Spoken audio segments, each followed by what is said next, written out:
Good morning, Americans. This is your favorite alien on Friday, September 10th, 2021. And stand by for a commentary. Well, today's commentary is for President Biden. So it's a note to President Biden. Dear President Biden, you are feeding American people a bad bill of goods. Because me and you know, and everybody in your administration knows, that 100% of masking and 100% vaccination is not going to end the deaths. Because you're not doing anything for the mitigating of the virus. You got to be honest with the American people here.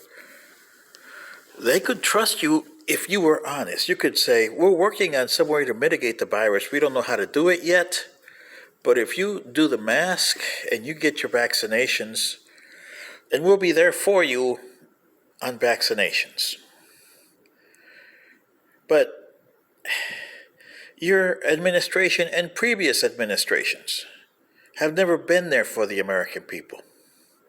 Case in point, tomorrow, September 11th, there's a lot of people that have issues from September 11th, medical issues, which you guys have ignored for 20 years.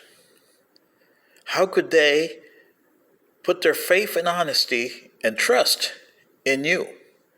That is the problem you have, President Biden. When you ran last year, you ran to tell him that you were going to be better than President Trump, and he was a bad president. Oh, horrendous president.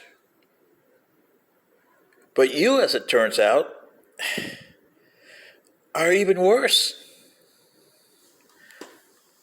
I can't blame them for voting for you, although I tried to warn them not to vote for you, but then again, they would have had Trump.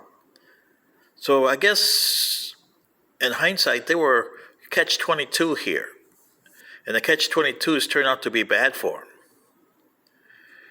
Because you promised them all kinds of stuff and have delivered nothing but pain and suffering. And that is hard to do compared to Donald J. Trump. Donald J. Trump is who he was. Everybody knew it. You voted for him and you got what you got. Okay? You, on the other hand,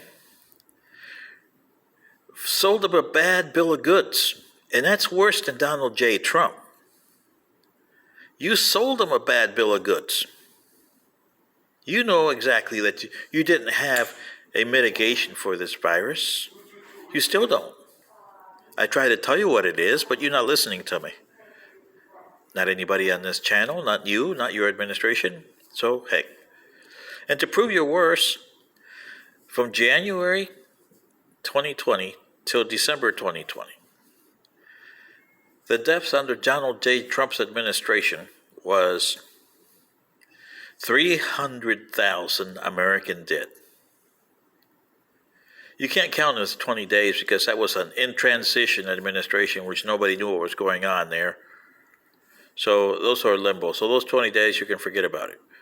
But from January 20th through today, September 10th, or you could go back to January 1st. Well, let's go back to January 1st because technically those 20 days with Trump didn't count much. To today, you're going to be about 675,000 through September 10th, based on the Worldometer's numbers, killed by COVID-19. And 1,000 plus a day in the last 2 days. And climbing. President Biden.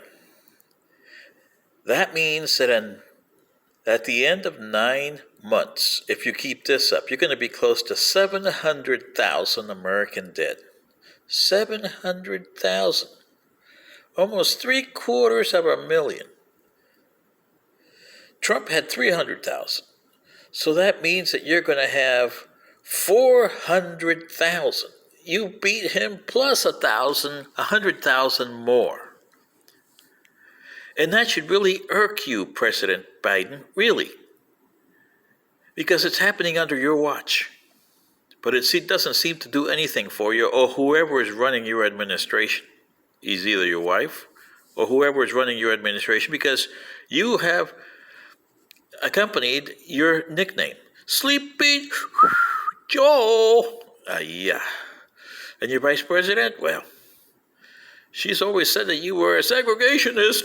Harris is MIA on all of this. Doesn't want to take any responsibility for her own actions or herself being a vice president. Mike Pence did. He took the brunt of these Capitol attacks because he went against his president. Hey, there's a vice president of guts. And to this day, Trump and him don't talk to each other very much because Trump considers him, oh, you make me lose the election and you made me look bad on January 6th. Yeah, really? And Vice President Pence was in the middle of the action. Yeah. With his life in danger, too. Where is Pence? Where is Pence? We'll give a pen for a pence. Yeah, right. They didn't say, we'll give you a penny for your thoughts. Yeah. So you see, President Biden, you're trying to be like the Soviet Union and force everybody into mask and vaccines. Don't get me wrong. The mask and vaccines are great. They are a stopgap measure, and they work during stages 1 and half through stage 2. If you have a mitigating guy on the other side, but you never bothered to mitigate the virus. So stage 1 and stage 2, heck, this virus is beyond that. It's around stage 4, which means you're close to terminal control. Terminal means you're on your way to 155 million American dead. And your system is falling apart because your system wasn't made for operations in this kind of atmosphere, President Biden. You know it. The American people know it. And the discourse is getting high. Pretty soon, as you see, Texas is now in secession land over there. And pretty soon you're going to have more secession. And all to do because of your administration not doing what they're supposed to be. Mitigate the virus. It's going to cost you at least $200 billion, maybe $500 billion. But is that better than the $14 trillion that you spent on this thing already? Or the $8 trillion you spent 20 years in a war that you lost? Really? This is your favorite alien, and I wish Bubba was here. I miss that sucker. Good day.